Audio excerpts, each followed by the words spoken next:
It's a WW2 from Finland's perspective from independent history. So this was 1939. 2 year period, 1 year period.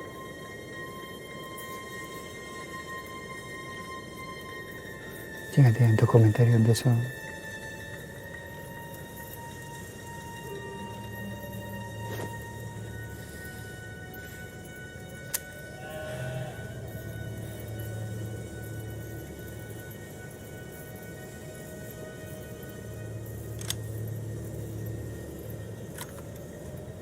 It's a rifle.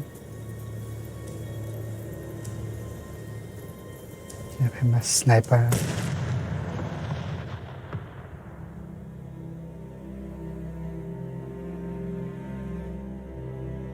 Yeah. Hi, I'm Griffin Johnson, the Armchair Historian. In the First and Second World Wars, no place was unaffected, including the usually quiet Scandinavian region. The First World War saw the Russian Empire fall and its Soviet inheritor lose control of the territory now known as the Republic of Finland in the Finnish Civil War of 1918. The Finns, long imperial subjects to the Romanovs, declared and defended their independence with the aid of the dying German Empire, as the pro-independence whites fought against the Soviet-backed Reds, who sought to make Finland a new socialist republic under Soviet control. But the white victory over the Reds would prove little more than a respite, and Soviet hunger for revenge and reconquest would see Finland become a battlefield in the Second World War. Bundle up, because in today's episode, we'll be examining the Second World War from the Finnish perspective. From the moment her independence was assured, Finland's foreign policy and military planning revolved around a single, unifying thought: do not let Russia conquer us. The whites had formed a national government that was staunchly anti-communist, but was well aware that the USSR was the regional power in their corner of Europe. Thus, the Finns walked a tightrope as they sought to protect their independence without provoking a second Russian invasion, and a central tenet of this balancing act was seeking out foreign aid. The Weimar Republic, heir to the Finns' Imperial German allies, maintained cordial relations with the Soviet Union, disappointing pro-German elements in Finland and putting the kibosh on future military assistance from Berlin. The British Empire, who Finland had previously granted access to naval bases, was uninterested in any talks beyond trade negotiations. Lacking powerful allies, Finland settled into a holding pattern, wary eyes cast east toward their once and future enemy. The ascension of Adolf Hitler would upend this stalemate. The Nazis were even more anti-communist than the whites, and Hitler ended the détente enjoyed by Weimar Germany and the Soviet Union. His manifesto, Mein Kampf, called for a literal war against the ideology of communism itself. The Finns were heartened by this development. Though there were very few fascists in Finland, there was hope that Germany would offer a counterbalance to the Soviet Union. Baron Carl Gustav Mannerheim, leader of the Whites in the Civil War and a founding father of Finland, had long worried about the modernization and mechanization of the Soviet Red Army, and spoke of how the French had burned up their military budget with the Maginot Line, and the British had allowed themselves to become militarily complacent. The pragmatists in Helsinki, Mannerheim among them, began to realize that the fate of their nation was slipping out of their hands, and into those of the great powers who resisted demilitarization, namely the Soviet Union and Nazi Germany. As early as 1935, Soviet officers began making conspicuous trips to the Finnish frontier, resulting in railroad spurs that began to crawl mile by mile toward Finland. In 1938, Soviet diplomats approached Helsinki with requests to negotiate a new Finnish-Soviet border. Despite Mannerheim's lobbying to sit with the Reds, Helsinki declined. It mattered little to the Soviets, as the next year they signed the Molotov-Ribbentrop Pact, the secret protocols of which put Finland in the Soviet sphere of influence. the Nazis and Soviets began expanding in accordance to the pact in 1939, and Finland hurriedly fortified her eastern border. Volunteers constructed the Mannerheim Line, which would go on to serve the Finns well. In October, the Soviets approached the Finns with a new request: to lease strategically important territory within Finland and a declaration of Finnish military support. In exchange, the Finns were assured their continued independence and peace with the Soviets. There were many Finns, including the ever-eager Mannerheim, who saw through this charade. Scores of Finns reported to recruiting stations. Even far-left social democrats signed up to fight Soviet aggression. That aggression would come steaming into Finland at 8 o'clock in the morning on November 30th, 1939. This Winter War was meant by the Soviets to be a blowout victory, and their initial thrusts into Finland were met with absolutely no chance of victory. The dogged Finns stood firm, bogging the underprepared Soviets down and inflicting heavy losses on them. The entire offensive lurched to a stop. The Soviets had spread their troops along the entire Finnish border, stretching their forces too thin to mount an effective offense, and the Reds sat dead in the water until February 1st of 1940. Second verse, same as the first, the Red Army stormed into the Karelian Isthmus, a strategically critical area of Finland, with 30 infantry divisions and strong artillery and air support, only to again be stopped in their tracks by the Finns and their Mannerheim Line. 31 water per second. One of the Finns facing the Soviet onslaught was Simo Hauha, the legendary White Death. Scion of a farming family, Simo had spent his childhood hunting and skiing, skills many other Finns had developed. Throughout the Winter War, Hauha would become a veritable boogeyman to the Russians, racking up over 500 confirmed kills and surviving numerous Soviet attempts on his life. The Soviets, hemorrhaging manpower in the face of Finnish defiance, dug in their heels and kept leaning, finally breaking through the enemy line on February 13th. Within 2 weeks, the Soviets had pushed deep into Finland, driving the Finnish right to the city of Viipuri. Finland was on the ropes, her troops battling exhaustion as much as the Soviets, and supplies had drawn critically low. France and Britain offered to send an expeditionary force to aid Finland if Norway and Sweden would provide staging grounds. Norway and Sweden told Helsinki that they would not allow troops onto their soil, sealing Finland's fate. March 13th would bring the end of hostilities, and the two sides entered what would be called the interim peace, which saw Finland cede land to the Soviets, and the Soviets refrain from annexing the entire nation. As the blood in the snow dried, Finland set about preparing for the next fight against the Soviets. The Finnish population emerged from the war shaken, but resolved to carry on. Over 24,000 Finns fell in battle, including the White Death Simo Hauha, whose killing by a Soviet infantryman's high-explosive bullet was reported in the Finnish newspapers, only for Hauha to spring back to life on the same day the Winter War ended, and undergo a marathon of surgeries that left him alive but permanently disfigured. The inhabitants of the Karelian Isthmus, which the Soviets annexed in the peace, were given only 10 days to cross the newly redrawn Finnish border. 420,000 people grabbed whatever they could carry and left their ancestral homes behind, but were welcomed to new homes by their countrymen. Tracts of private land were nationalized and were given to the refugees to rebuild on. Veterans of the Civil War, white and red alike, formed brothers in armed societies to socialize and keep spirits high in the company of fellow soldiers.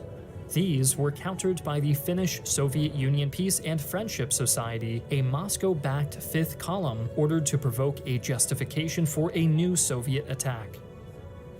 The government doubled the length of conscription and launched a charm offensive on neighboring countries to conclude defensive alliances. Throughout the end of March 1940, Finland lobbied Norway, Sweden, and Denmark to form a Nordic mutual defense network, but the Soviets issued a public declaration that any country signing any alliance with Finland would be declaring themselves an enemy of global peace and, more importantly, the Soviet Union.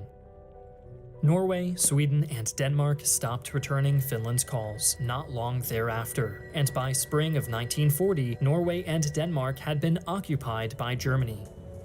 France had fallen, and Finland found itself not only politically isolated, but with Soviet and German troops on her borders. Speaking of the Germans, the fall of Norway led to the opening of diplomatic channels between the Nazis and Finns. Initial contact focused on allowing German troops on leave from posts in Norway free passage through Finland, and welcoming Finland to purchase weapons and raw materials from Germany. As relations improved, Finnish Major General Paavo Talvila began making regular trips to Berlin, taking the Germans' temperature on a defensive treaty against the Soviets. At the end of May 1941, a delegation from Finland's High Command, led by Chief of Staff Axel Heinrichs, took a meeting with German Chief of Staff Alfred Jodl. Jodl gave Heinrichs a briefing on Operation Barbarossa, which he dutifully related to Helsinki. The Finns smelled blood in the water. Here was the military alliance that had so long eluded them. The two countries inked a deal. Germany would support Finland in any future wars against the Soviets, and the Finns would support Germany if Barbarossa triggered a Soviet invasion of Finland. To say the Finns threw themselves into their new alliance would be an understatement. A secret conference was held in Kiel, where Finnish and German planners laid out designs for jointly laid minefields in the Gulf of Finland, and the Finns opened their airfields at Malm and Ute to the Luftwaffe. On June 5th, Mannerheim reactivated Talvila, apprising him of the results of the Kiel Conference and sharing Germany's timetable for invading the Soviet Union. He concluded by asking Talvila to take command of a Finnish task force that would lead the German drive to Leningrad. Talvila enthusiastically replied, "I accept, and this is the greatest moment of my life." Finnish Defense Minister Rudolf Walden ordered full mobilization on June 17th, and the Finns were able to call up 630,000 men and women for their anticipated war, one of whom was our old friend Simo Hauha, whose attempts to join a combat unit were rejected. The White Death would be assigned to the Horse Call-Up Board and set his sights on determining which equine Finns should be drafted for service. Odd assignments or not, optimism was high in the Finnish populace. The populace as a whole believed that the Nazis would be quick to reach their objectives in Russia, and with a swift German victory, most Finns would be demobilized.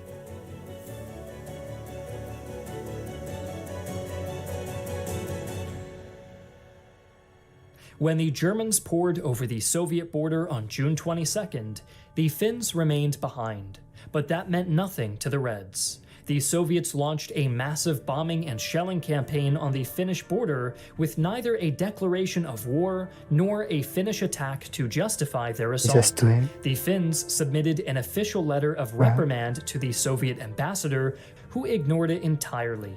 On the 23rd, Soviet Foreign Minister Molotov demanded the Finns lay out their position on their allies' invasion and promptly cut the phone line to Helsinki. After all, it's far easier to claim the other party is refusing to be diplomatic if there's no way for them to speak with you. On June 25, 1941, the Soviets launched an early morning bombing raid on Finnish civilian targets, with 487 aircraft dropping ordnance on cities including Helsinki. The interim peace was over.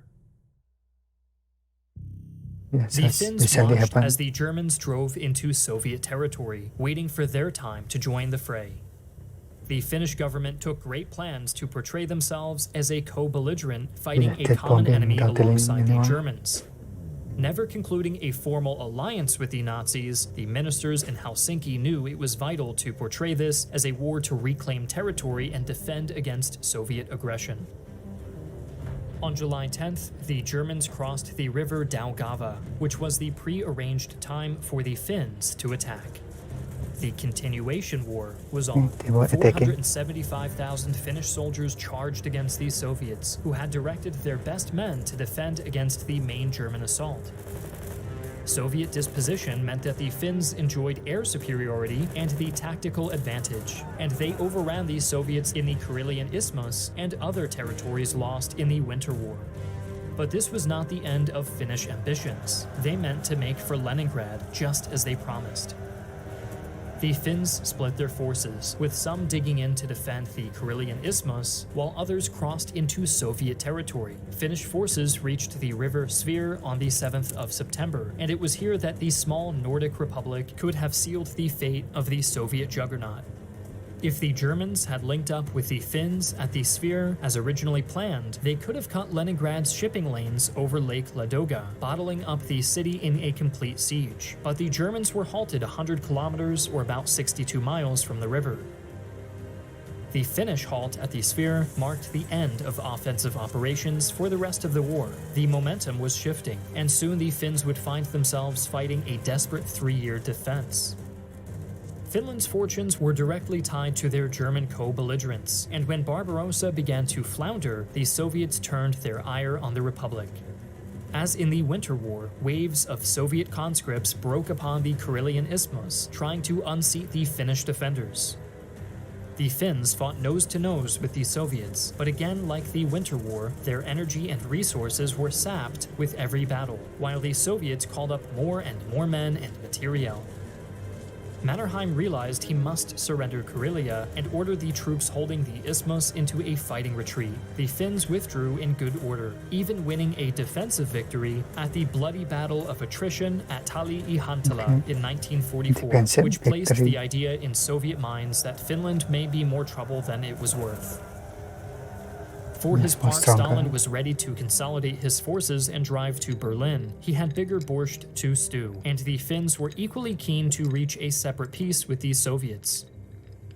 There were, however, 214,000 barriers to separate peace between the Finns and Soviets, and they were the men of the German 20th Mountain Army based in the Finnish region of Lapland. On September 14, 1944, a Finnish delegation headed by Foreign Minister Karl Enkel met with their Soviet counterparts to discuss ending hostilities. They were blindsided with demands to cede the Petsamo Peninsula and for a forced lease of Porkala Naval Base near Helsinki. In addition to these concessions, Finland would pay the Soviets the equivalent of $300 million in reparations, allow Soviet troops free access to and passage through their country, and arrest a list of war criminals to be tried by Allied courts. That's nice. Allowing the Red Army free reign in the country meant a Soviet occupation was inevitable, but the Finns felt they had little choice in the matter and signed the Moscow Armistice 5 days later. The Finns requested the Germans withdraw from Lapland, setting a 2-week deadline that the Finns and Germans both knew could not be realistically met, just like the Soviets wanted. The Moscow Armistice required the Finns to use force against any Germans left in their country after the 2 weeks had elapsed, which would mean war between Finland and Germany. That war came on September 28th as the Germans were trying to make the 1,100-kilometer or 683-mile trek from their positions in Lapland to occupied Norway. Slowed by the size of their force and the small fact that it was the middle of an Arctic winter, the Germans could only do so much to adhere to the Finnish deadline. The Finns, for their part, delayed to the best of their ability, but the Soviets threatened to invade Finland yet again if they did not expel the Germans by force, and this time the Soviets would keep the entire country. Finnish forces met the Nazi rearguard on the 28th, ordering them to surrender before opening fire. The Germans resisted fiercely, giving the Finns a taste of their own medicine with defensive works including minefields, grenade booby traps, and scorched earth warfare. The Lapland War would last until April of 1945, the end of hostilities on continental Europe. Throughout all of this, however, a terrible injustice was being carried out behind Finnish lines. East Karelia, a section of land long disputed between Russia and Finland, came under occupation by the Finns during the Continuation War, an occupational government with Finnish nationalist Väinö Kotilainen at its head. Kotilainen's government had 3 aims: develop Eastern Karelia, convince the population to integrate into the Republic of Finland, and eliminate foreign enemies. Many Russians living in the region were rounded up and placed in internment camps. The vast majority of the 24,000 interned in these camps were women, children, and elderly, as the men had long ago been called up to fight in the Red Army. A bad harvest in 1941, paired with the rough conditions of the camps, resulted in the deaths of thousands. It is estimated that the death toll for the camps was 18%, with Russian sources claiming a toll as high as 33%. By summer of 1945, the war in Europe had ended. Finland, though required to cede roughly 10% of its land and lease bases to the Soviets, was not occupied. Helsinki became the only capital city of a continental combatant to have never been occupied, and went into the Cold War an island of republican democracy in the Warsaw Pact. Finland had lost 2 major wars since 1939, yet had miraculously kept its independence.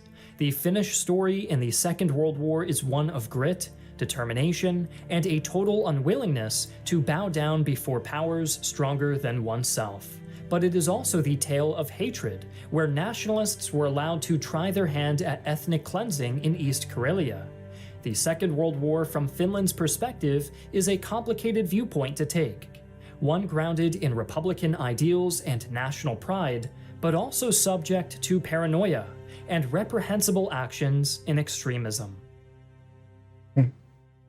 Same thing, I guess. It was usually pretty good video. I'm glad that Finland got the independence too. It's usually pretty good. So really good storytelling there. Animations are on point. So in the video there, I'll see this video.